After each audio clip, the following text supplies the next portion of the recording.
Eto na yung kaabang-abang simula ng aking sinulatan. Mga freestyle ko di mapigilan kasi nga kusang nilalabatan. Napapagong sumalubong, gumugulong mga gunggong. Di marunong, may katulong, may ugaling, puro tunong sumbong. Napusoy kasi puro katko, huwag ka maghahamon.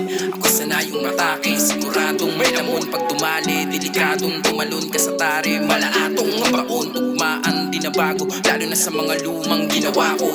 Ka ng tulato, kahit ako marang ka sa letrahang dinura ko. Siksik tiktik ang palupitan, mga bara na hindi nauubusan. Tintik sa taktikang galawan, ikaw na bala di alam ko na puruan. Matik bitbitan ng pangalan, mga tumitira ayaw masapawan. Logic lagkit ang kabubuan, di na sana utak puro pahanginan. Pero teka lang, bago ko tapusin to, mga tira ko ngayon nakaabang. Sinubukan na mahinang kahit na ako'y bagito sa pagsusulat na lagi lang ako nalilibang. Marami ang nagulat kasi nga rekta, umatay sumusugat gamit ang tinta. Lumalalim di masukat nakalain pa, dito na kami namulat naka-blindfold.